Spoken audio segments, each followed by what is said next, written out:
Unai Emery gets his first taste of the North London derby when Arsenal host Tottenham at the Emirates Stadium on Sunday. The fixture rarely passes by without incident, and here, Press Association Sport looks back at 5 memorable matches between the two sides. Less than 12 months after starring in England's run to the World Cup semi-finals, Paul Gascoigne took centre stage again in Tottenham's FA Cup clash against Arsenal. In the first ever FA Cup last fought tie at Wembley, Gascoigne made his mark after just 5 minutes with a free kick, still celebrated today as one of the finest seen in the world's oldest cup competition. Gascoigne, who had barely played in the weeks building up to the game following stomach surgery, fired in a 35-yard thunderbolt to leave David Seaman with no chance. Gary Lineker doubled Tottenham's lead before Alan Smith grabbed one back for the shell-shocked Gunners. Lineker struck again in the second half to put the game out of Arsenal's reach as Spurs booked their place in the final.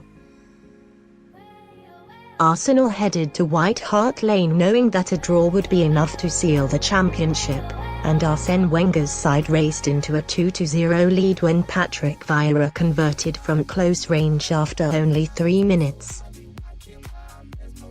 Robert Pires added a second for the champions-elect following a blistering counter-attack 10 minutes before the interval. Tottenham struck back in the second half, with Jamie Redknapp scoring shortly after the hour mark.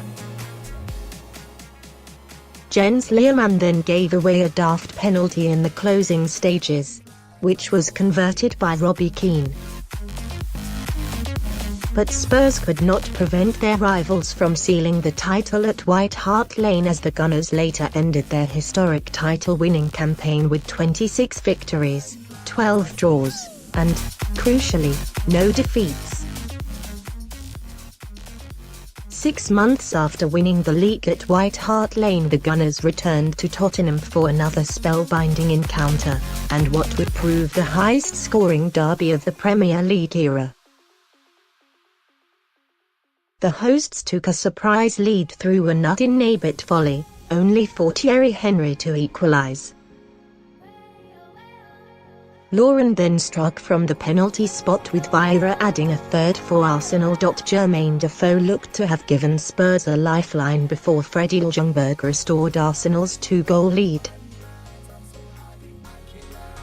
Ledley King headed home, Pires scored, and then Freddie Canute netted the 9th goal of the match, and the 7th in 33 frantic second-half minutes.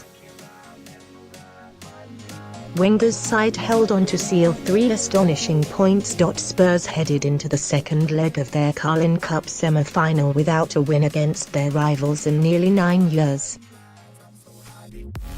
But where David Pleat, Glenn Hoddle, Jack Santini, Martin Jol and Clive Allen all tried, and failed, Juan D. Ramos masterminded Tottenham's first victory against Wenger's Arsenal since 1999.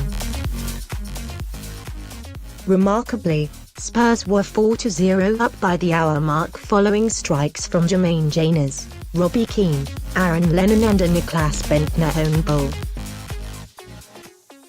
Substitute Emmanuel Adebayo gave Arsenal a glimmer of hope when he scored with 20 minutes remaining, but Steed Malbranque put the finishing touches on a fine win in injury time to send the home supporters wild.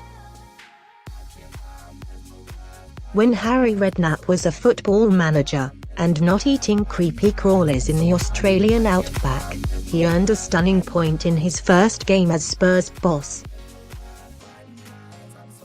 Redknapp appeared to be heading for a defeat after William Gallas, Adebayo, and Robin van Persie all scored in 22 second-half minutes to give the hosts a 4-2 lead. But Janers pulled one back in the 89th minute for the visitors before Lennon latched onto Luka Modric's deflected shot, which rebounded off the upright, to equalise with virtually the last kick of the game,